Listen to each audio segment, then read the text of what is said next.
Como ustedes saben, estamos ya en la última parte, es la última lección de lo que tiene que ver con el plan de Dios.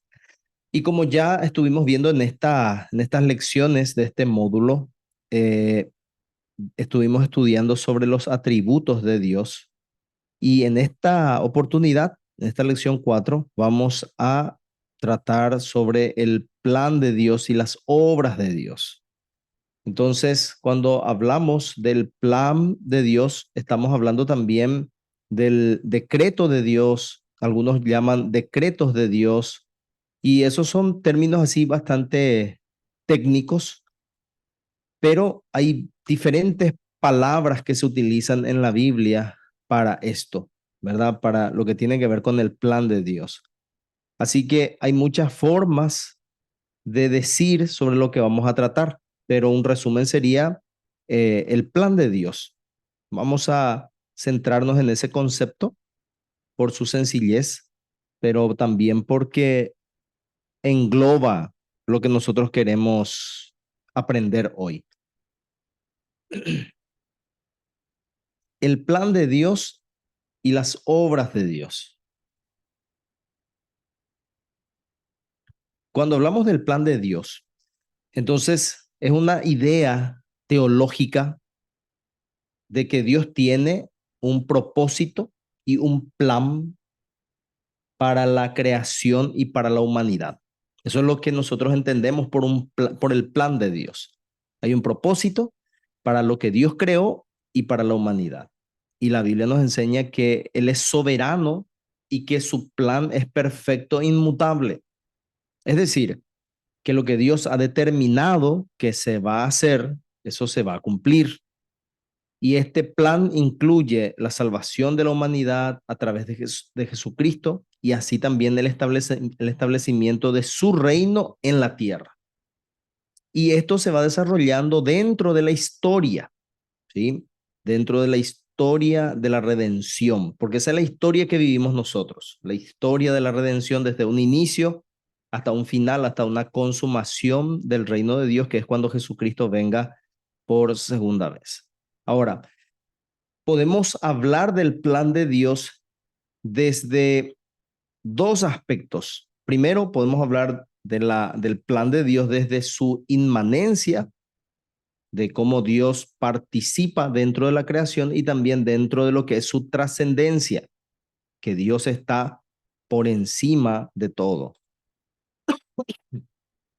Cuando leemos nosotros la Biblia, vemos que Dios hace planes y esos planes Dios establece propósitos, da consejo, emite decretos, hace su voluntad de acuerdo a su beneplácito y todo esto como parte de su inmanencia, es decir, como parte de su participación y su interacción dentro de la historia, dentro de la creación. Recordemos que hablamos de la inmanencia que tiene que ver como el Dios cercano, el Dios que se involucra con su creación. Y leemos, por ejemplo, Jeremías 18, 7, 8. En un momento puedo hablar de arrancar, derribar y destruir a una nación o a un reino, pero si la nación de la cual hablé se arrepiente de su maldad, también yo me arrepentiré del castigo que había pensado infligirles.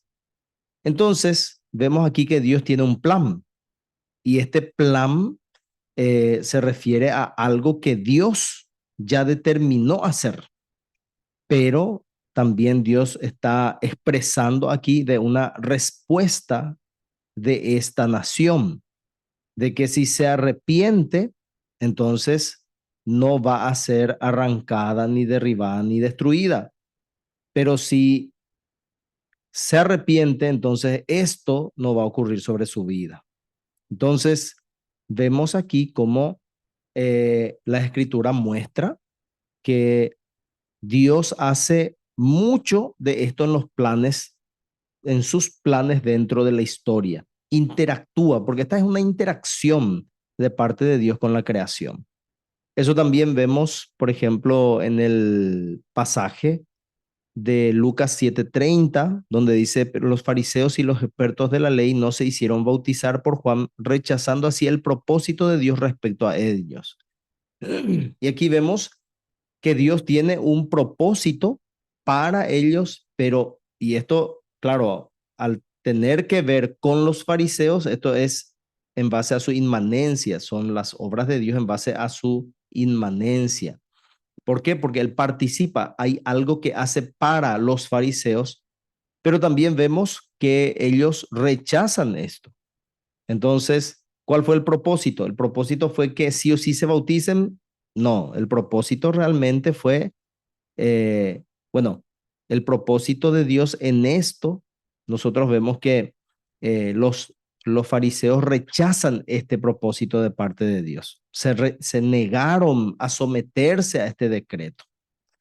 Entonces, vemos aquí cómo dentro de lo que es la Biblia nos muestra cómo Dios obra dentro de la creación desde su inmanencia, participa. Y así también cómo la creación reacciona positiva o negativamente respecto a lo que Dios planifica o lo que Dios decreta dentro de la creación. Pero otra forma en la cual vemos nosotros también las obras de Dios es respecto también a su trascendencia. ¿Por qué? Porque la escritura también asocia el plan de Dios eh, un, con un enfoque más infinito, más eterno, que muestra que Dios está por encima de su creación. Por ejemplo, Isaías 46:10, yo anuncio el fin desde el principio, desde los tiempos antiguos, lo que está por venir. Yo digo, mi propósito se cumplirá y haré todo lo que deseo. Así que vemos nosotros en este pasaje cómo hay un plan. Dios tiene un plan y hay un contraste con la inmanencia. Dios tiene un propósito y que va a hacer todo lo que Él desea. Él anuncia el fin desde el principio. Entonces, tiene que ver esto con su eternidad. Y acá claramente nosotros podemos ver que hay un propósito que es inmutable, que no puede fallar. Dice en el pasaje de Isaías, mi propósito se cumplirá, haré todo lo que deseo. Entonces, esto vemos, no hay, no hay una interacción con la creación. ¿Por qué? Porque Dios desde su eternidad, y habíamos dicho esos atributos incomunicables, desde su inmutabilidad, infinitud, desde su trascendencia, Él entonces dice que va a hacer su voluntad sobre la creación. Job 42:2 dice, yo conozco que todo lo puedes y que no hay pensamiento que se esconda de ti. Y Efesios 1:11, en Cristo también fuimos hechos herederos, pues fuimos predestinados según el plan de aquel que hace todas las cosas conforme al designio de su voluntad. Entonces, vemos aquí que hay una voluntad de Dios que está por encima de todo, por encima de todas las cosas, pero que incluye todo. Entonces, Dios no interviene dentro de la historia. Esto no tiene una circunstancia histórica donde Dios se involucra, sino que esto es algo que viene de parte de Dios para su creación. Así que esto vemos respecto al plan de Dios. El plan de Dios se desarrolla dentro de la creación desde su inmanencia, pero el plan de Dios también se desarrolla desde su trascendencia, es decir, de su estado por encima de la creación. Y dentro de esto hay posiciones o énfasis. Y aquí tenemos nosotros algo que vemos siempre en todo lo que es teología, y no solamente teología, sino que prácticamente toda la humanidad tiene esto, énfasis. Hacemos énfasis en ciertas cosas. Por ejemplo, allí ustedes estuvieron leyendo sobre la teología fatalista y explica todo lo que sucede en la historia exclusivamente en términos del plan trascendente de Dios. Y aquí, para entender mejor, vemos nosotros en la página 9 lo que sería la página 8 lo que sería una conversación con alguien que tiende hacia la teología fatalista. Entonces, vamos a hacer preguntas clave. Por ejemplo, ¿Planea Dios algo y lo deja de lado mientras interactúa con la creación? Y ahí los fatalistas dicen, nunca. Dios planea algo y no lo deja de lado mientras actúa con la creación, ¿verdad? Segundo, ¿son alguna vez frustrados el consejo o decretos de Dios? En la perspectiva fatalista, la respuesta es por supuesto que no. ¿Puede la voluntad y el beneplácito de Dios ser frustrados? Y los fatalistas entonces tienden a decir imposible. Pero la Biblia a veces indica o parece que indica otras respuestas para estas preguntas. Pero los fatalistas, su argumento es que la Biblia simplemente describe los acontecimientos tal como parecen ser para los seres humanos, pero no como realmente son. Y lo contrario a esto es el teísmo abierto. Entonces, suele sostener que el éxito de los planes de Dios y la voluntad de Dios depende enteramente de la historia, especialmente en las elecciones que los espíritus y los seres humanos hacen. Esto podemos llamarle lo que tiene que ver con el libre albedrío. Es decir, en la teología fatalista, Dios no tiene en cuenta dentro de sus planes la historia ni las elecciones de los espíritus y tampoco de los seres humanos, sino que Él determina todo. Pero dentro de lo que es el teísmo abierto vemos el otro extremo, que todo depende, que el plan de Dios depende de lo que los seres humanos digan o hagan o piensen. Así que tenemos estas dos partes. Dentro de la teología fatalista, tenemos una postura rígida y dentro del teísmo abierto también tenemos una postura rígida, pero en contra. Así que cuando hablamos del teísmo abierto, es una variante de lo que es el arminianismo clásico, pero en una versión más extrema, ¿sí? Y acá, por ejemplo, hay algo muy importante que podemos enfatizar, que es la visión llamada el presentismo. ¿Y cuál es el argumento del presentismo? Dice que Dios sabe todo acerca del pasado, todo acerca del presente y mucho sobre el futuro, pero no todas las decisiones humanas o cualquier cosa que dependa de las decisiones humanas libres. Eso, por ejemplo, es algo que va en contra de lo que dice la escritura, porque la escritura siempre habla, inclusive en el Salmo 139 dice que antes de que la palabra esté en nuestra boca y la hablemos, el Señor ya conoce todo. Entonces, Jesús también dijo que Dios conoce, el Padre conoce nuestras necesidades antes que pidamos al Padre. Por lo tanto, no podemos nosotros encontrar un soporte bíblico suficiente para decir eh, que Dios no conoce todo sobre el futuro, ¿sí? Siendo que la Biblia nos muestra que sí, Dios conoce todo sobre el futuro. Y tenemos esa perspectiva centrista que busca principalmente eh, ver entre estos ambos extremos, ¿verdad? ¿Qué es lo que hay en cada uno acerca del plan de Dios y que tiene que ver, que encuentra un balance, ¿verdad? Que encuentra un balance. Entonces, ¿qué es lo que decimos aquí? Las escrituras enseñan, o sea, la perspectiva centrista está de acuerdo en que Dios tiene un plan total, que es eterno, que es infalible para todo lo que sucede en la historia, pero también afirma con igual fuerza que al Dios involucrarse con su creación, Él forma muchos planes que son limitados en alcance, que son temporales y que cambian. Entonces, no es que solo uno u otro sean ciertos. Y ahí vemos este cuestionario que está en la página 10, parte 10, 11, y dice, ¿tiene Dios un plan total, eterno, inquebrantable para la historia? Sí. ¿Hace Dios planes específicos mientras se involucra en el curso de la historia? Sí.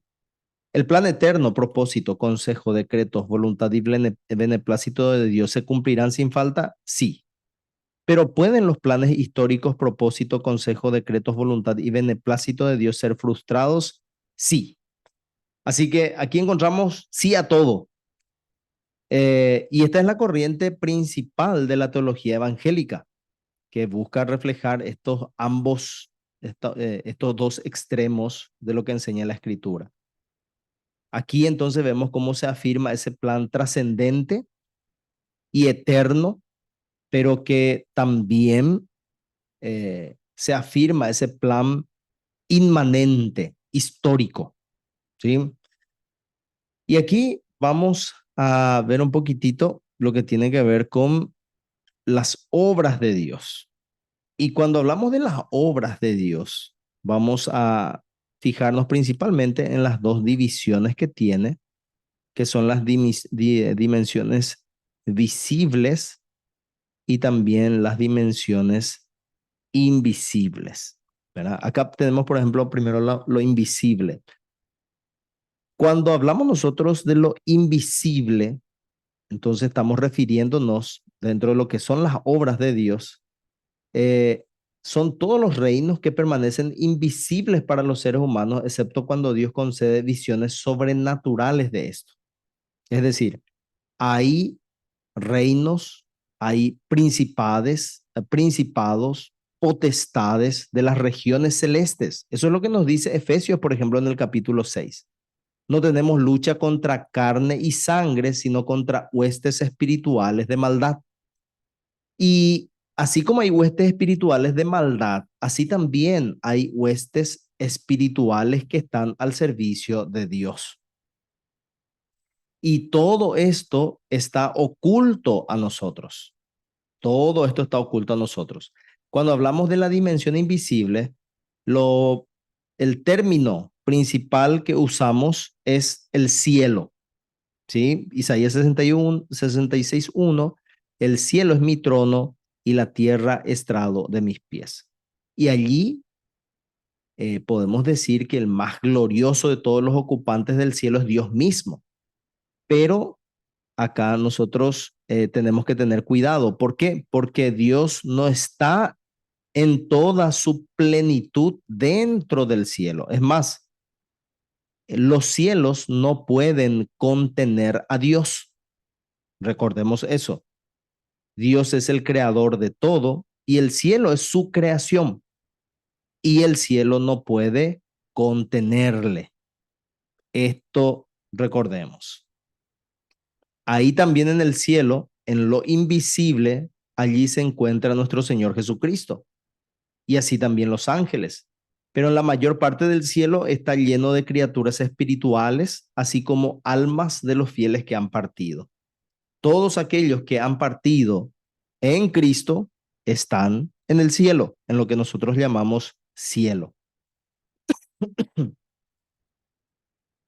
Y luego tenemos las dimensiones visibles. Y cuando hablamos de las dimensiones visibles, creo que es más obvio para nosotros. Las dimensiones visibles es todo lo que se refiere a la creación de Dios, ¿verdad? Y acá tenemos primeramente el orden, ¿verdad? Las escrituras presentan toda la creación como el palacio templo cósmico y la semana de la creación es el arreglo de este mundo visible y los ocupantes de los cielos invisibles aparecen en el mundo visible para servir a los propósitos del Rey Divino en el cielo. Es decir, nosotros habitamos la tierra y también habitamos un universo que es visible hasta donde nos da la medida de ver. Hay mucho más que nosotros no podemos ver, pero no por eso forma parte de esa dimensión visible. Y dentro de esta dimensión visible, o podemos llamarle material también, entonces ahí también a veces hay apariciones de seres que son invisibles para cumplir el propósito de Dios. Y allí tenemos las apariciones, ahí tenemos los ángeles que interactúan dentro de la historia. Y también dentro de esta dimensión visible le tenemos al hombre como imagen y semejanza de Dios, porque el hombre es el representante de Dios. Y Cristo es la perfecta imagen y semejanza de Dios. Esto es todo dentro de lo que es la dimensión visible. Ahora, también otro aspecto que vimos aquí tiene que ver con la dimensión visible, que tiene que ver con la dimensión visible, es la providencia. ¿Y qué es la providencia?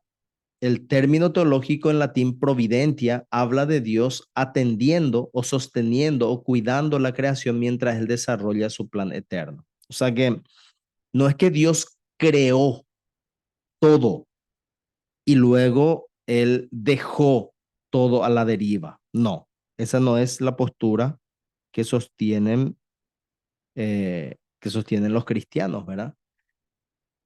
Pero luego hay también otra postura, ¿verdad? Dios como la causa, la primera causa. Y en este sentido, cuando hablamos de Dios como la primera causa, hay algunos que sostienen que Dios es la única causa. ¿Y qué significa eso?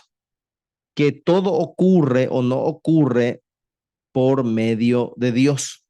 Es decir, que todo lo que se mueve, inclusive cuando yo hablo, es porque Dios así lo determina. Cuando decimos que Dios es la única causa de todo, entonces todos nos volvemos unos títeres y todo está determinado, no hay nada libre. Pero aquí nosotros vamos a ver una pequeña distinción, ¿verdad? Porque dentro de lo que es, por ejemplo, el párrafo de la Confesión de Fe de Westminster habla de las causas secundarias. Entonces, que donde se establece a Dios como la primera causa, la causa primordial detrás de todo lo que sucede en la historia, pero es lo que sucede por medio de causas secundarias. Voy a leer lo que dice el párrafo de la Confesión de Fe de Westminster que tiene que ver con la providencia. Dice, aunque respecto a la presencia y decreto de Dios, quien es la causa primera, todas las cosas sucederán inmutable e infaliblemente. Sin embargo, por la misma providencia, Dios, providencia las ha ordenado de tal manera que sucederán conforme a la naturaleza de las causas secundarias, sea necesaria, libre o contingente. Y acá vamos a tratar de entender un poco lo que tiene que ver con este párrafo. En la primera parte dice que todo va a suceder, todas las cosas van a suceder inmutable e infaliblemente. Es decir, que todo lo que Dios ha planeado va a ocurrir, sí o sí.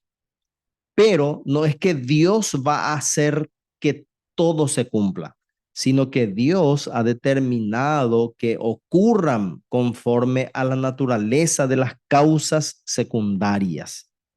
¿Sí? Por la providencia misma ha ordenado de tal manera que sucederán. ¿Qué sucederán? El decreto de Dios va a suceder por conforme a la naturaleza de las causas secundarias, sea necesaria, libre o contingente. Y vamos a ver lo que son las causas secundarias en la historia, porque aquí hay tres palabras que describe a las causas secundarias. Dice, las causas secundarias sean necesaria, libre o contingente. ¿Y qué son las causas secundarias? Las causas secundarias son aquellas acciones, aquellos medios que Dios ha provisto, ¿sí? Los medios. Y aquí cuando dice que van a ocurrir por medio de las causas secundarias de forma necesaria, necesariamente se refiere a las formas en que muchos aspectos de la creación cumplen un propósito mecánico. Y ahí podemos decir, por ejemplo, las leyes de la naturaleza. Eh, Necesario entonces se refiere a todo lo que Dios ha establecido que ocurra mecánicamente. Por ejemplo, el ciclo del agua, el viento, las corrientes del mar, eh, todo esto tiene que ver con lo mecánico, las leyes que Dios ha establecido para la naturaleza. Lo necesario entonces es lo mecánico, pero luego tenemos otra palabra que es libremente. Estas palabras, estas causas secundarias en la historia son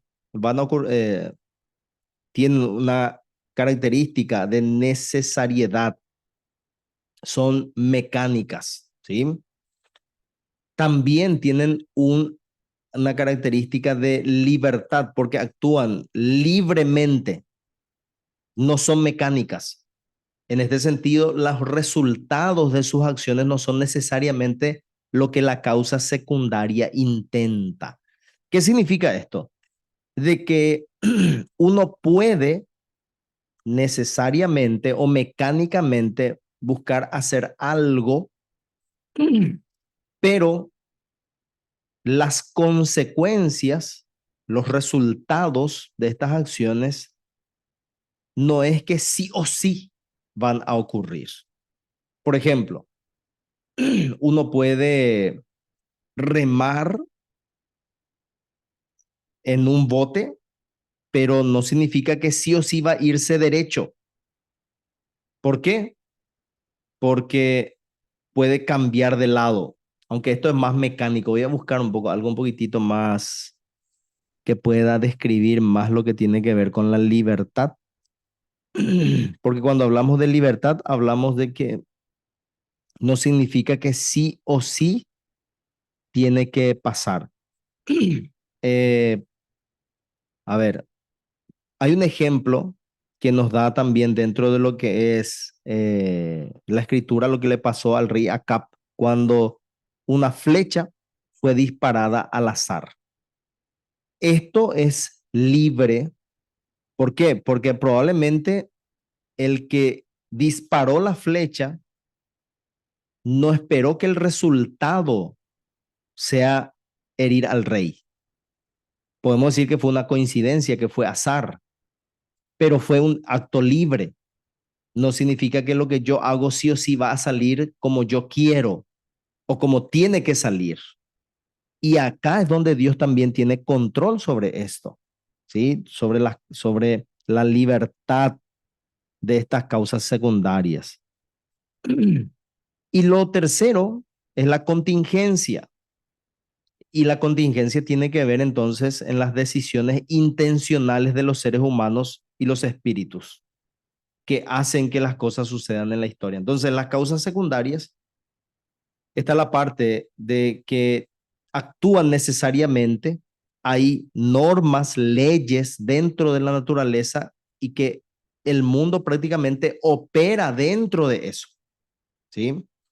El sol sale, se oculta, la tierra gira, esos son actos necesarios de las causas secundarias que Dios ha establecido. Pero también hay causas secundarias que actúan dentro de su libertad, que no son mecánicas, sino que al final los resultados son diferentes a lo que uno esperaba. Y puede parecerse al azar, pero no existe azar, sino que Dios determina esto. Y contingentemente, ¿por qué? Porque los seres humanos tienen esa libertad para tomar decisiones y, intervenir así dentro de lo que es la historia. Pero también la confesión nos dice que Dios opera por medio de estas causas, ¿sí? El plan de Dios ocurre dentro de lo que mecánicamente o dentro de la naturaleza se refiere. Es decir, Dios opera a través, por ejemplo, la concepción de una criatura.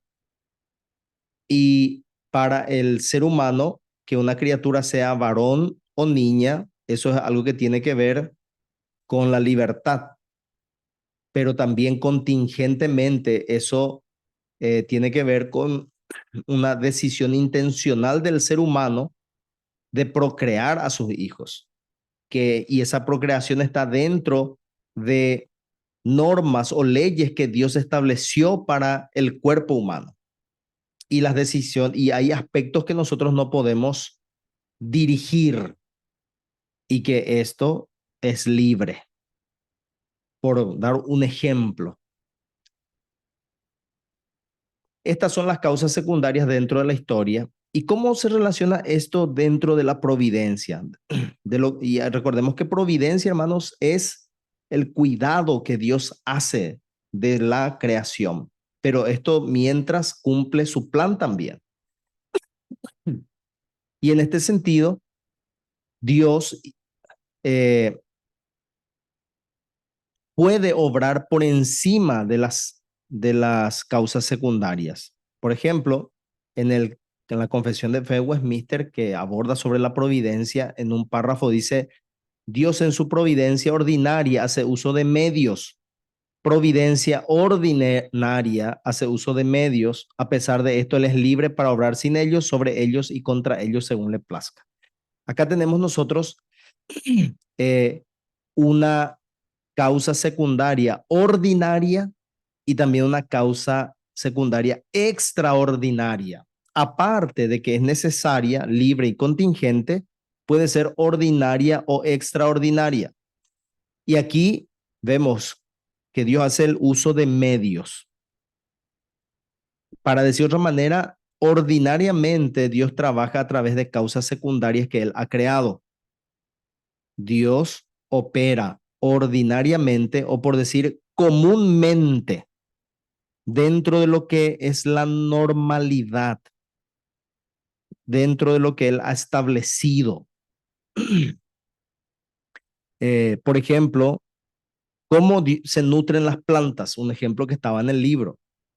Entonces, ¿cómo se nutre? No es que Dios le nutre de una forma milagrosa, no, sino que Dios dejó algo ordinario, una causa secundaria ordinaria, donde a través de los nutrientes que están en el suelo, a través del agua, a través de la luz del sol, todo esto hace que también el ser humano tenga alimento, oxígeno, agua. Todo esto nos habla de causas secundarias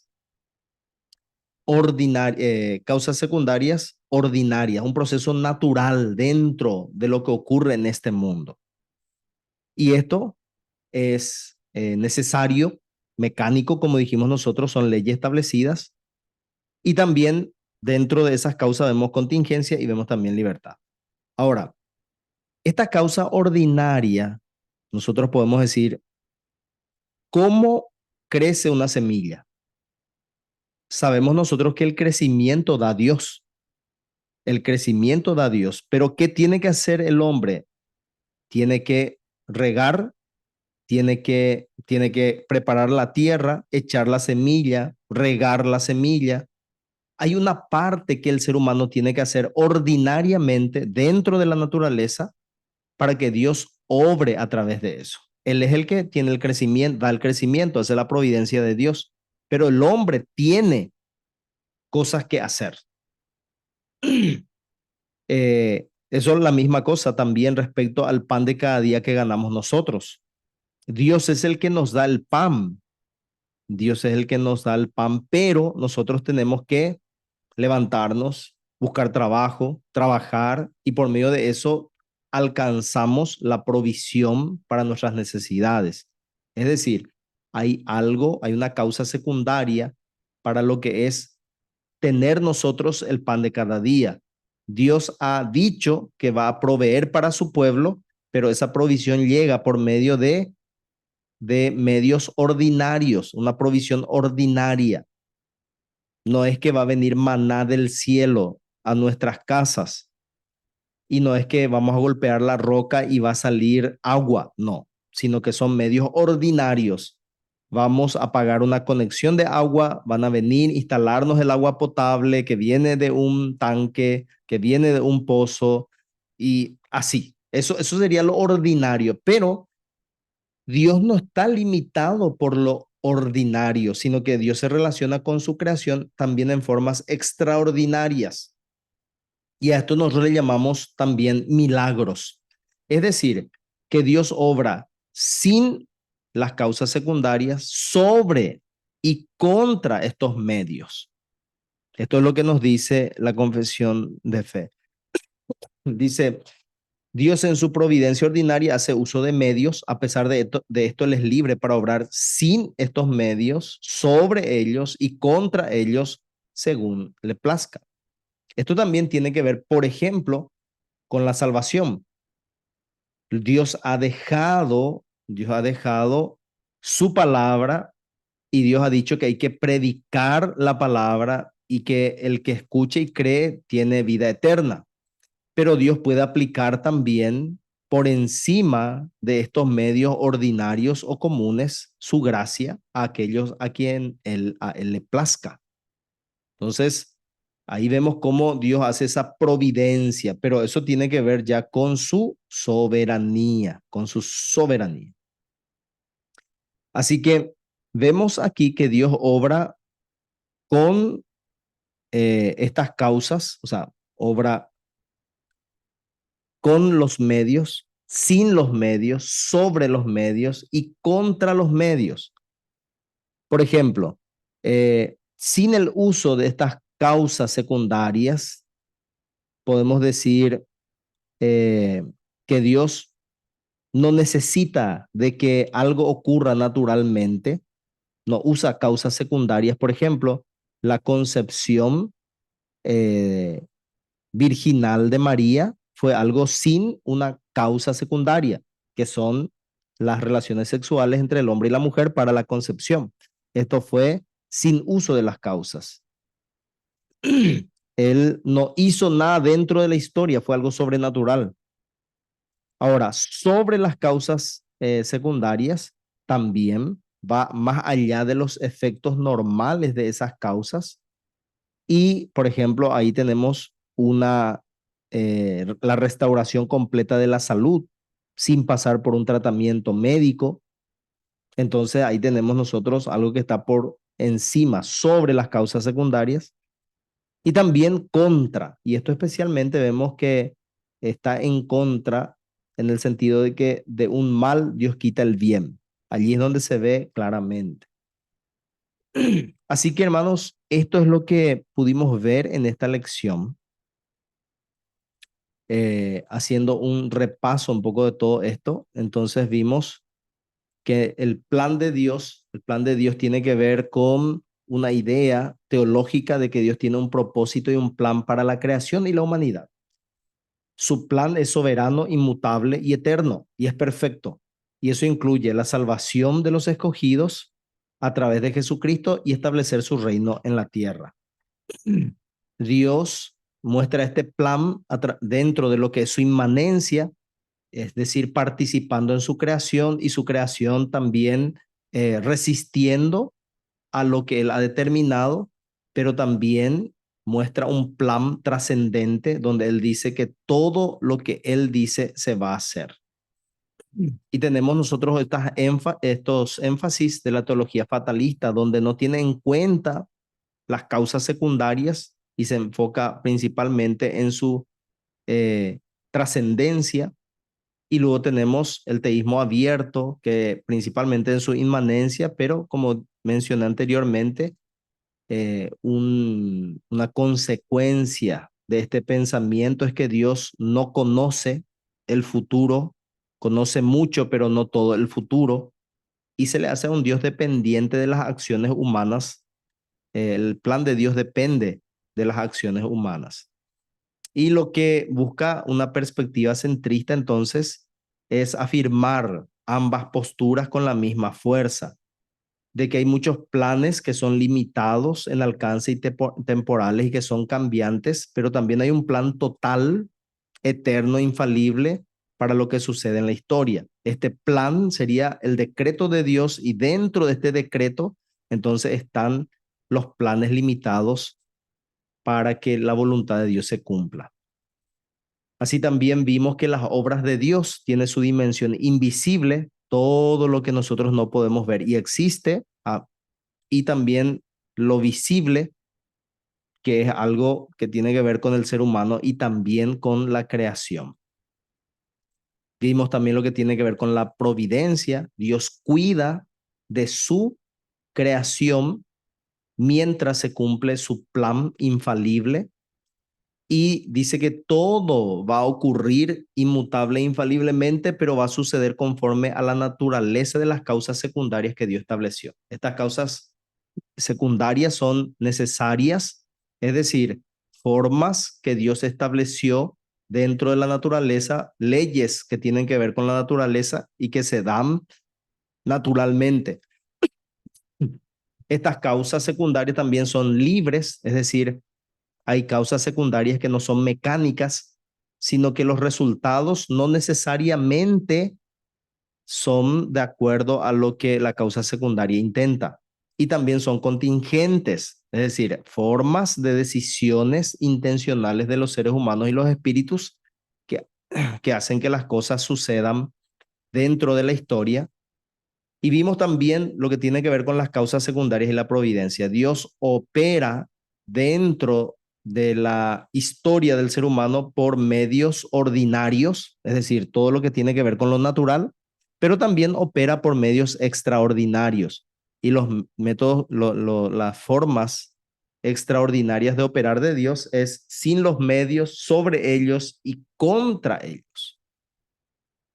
Y así terminamos esta parte de nuestra presentación.